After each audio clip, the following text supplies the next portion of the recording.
January 26, 1966, Adelaide, Australia. It was Australia Day, a national holiday. The beaches were packed, families everywhere. Nancy Beaumont kissed her 3 children goodbye that morning. 9-year-old Jane, 7-year-old Arnna, 4-year-old Grant. She was not worried. The beach was a 5-minute bus ride away. Mom. Jane was responsible beyond her years. They had done this trip many times before. They had even gone the day before. She told them to be home by midday.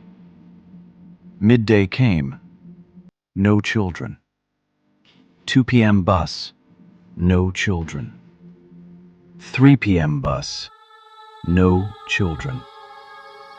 Nancy Beaumont stood at that bus stop and watched every single bus arrive. And on every single bus, 3 empty seats where her children should have been. When her husband Jim came home that evening, the two of them searched the neighborhood, the beach, the bus route, every place their children had ever been. Nothing. Jane, Arnna, and 4-year-old Grant, gone. On a beach surrounded by thousands of people, in broad daylight, on a national holiday.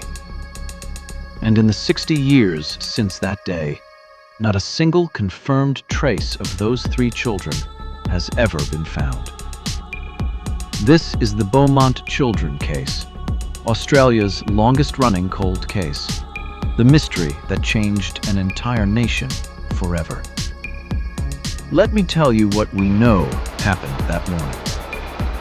The 3 Beaumont children arrived at Glenelg Beach around 10 a.m. Witnesses saw them playing in the water, buying meat pies from a nearby shop, laughing, running, being children.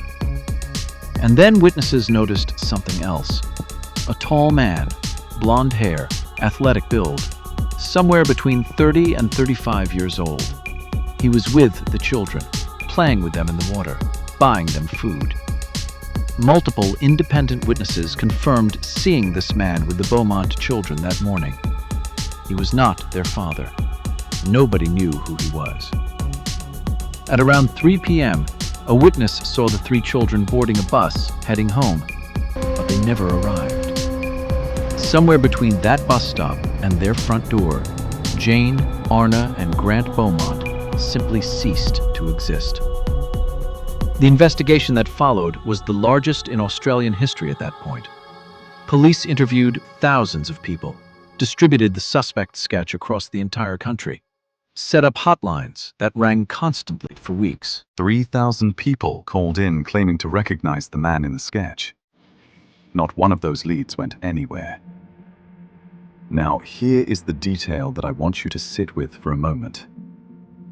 Jane Beaumont was 9 years old, but she was the kind of 9-year-old who navigated public transport alone, who looked after her younger siblings like a little mother, who was described by every adult who knew her as unusually mature, careful, and responsible.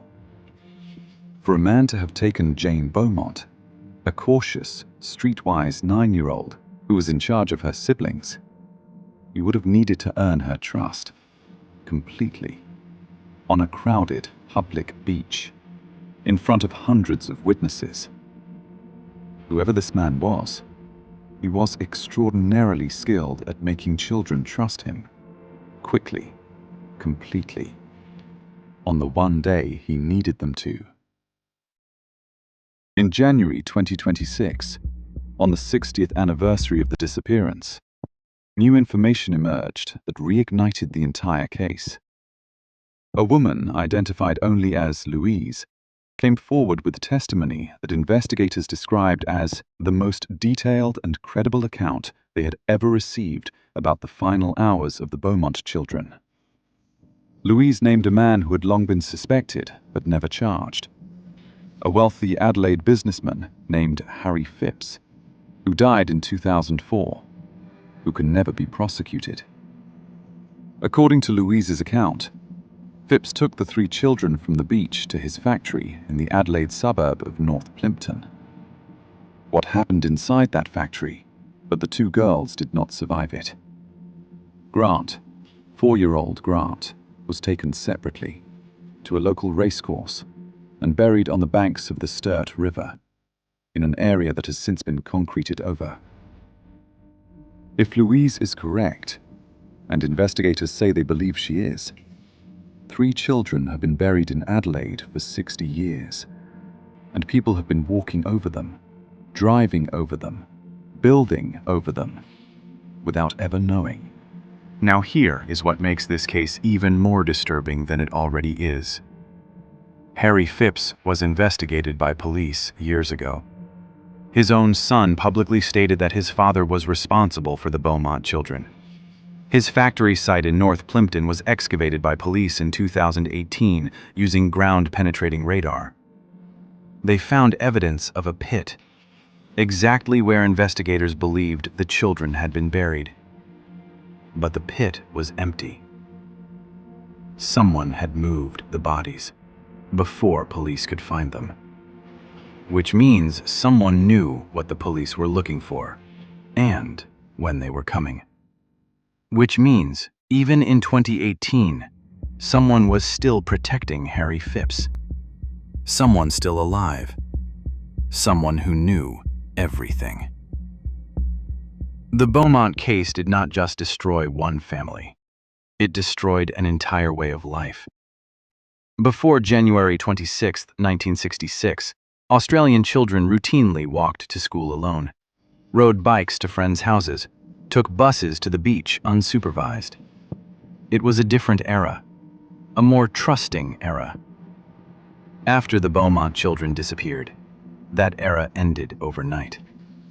Crime writer Michael Madigan, he said, "It is the case that changed so much about the way Australians lived. There was a sense of safety that ended that day." Jim Beaumont, the children's father, spent the rest of his life searching for his children.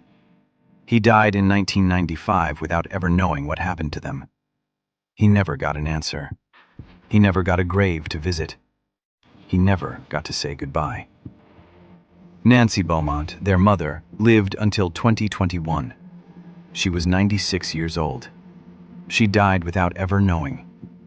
55 years of not knowing. 55 years of watching every bus, every beach, every face in a crowd, looking for 3 children who never came home. Think about what that means. Not days, not weeks. 55 years of hope and silence. As of 2026, the case has been open for exactly 60 years. No one has ever been charged. No bodies have ever been officially found. No family has ever received an answer. Factory site in North Plimpton still exists. The area along the Sturt River where Grant was allegedly buried is still there.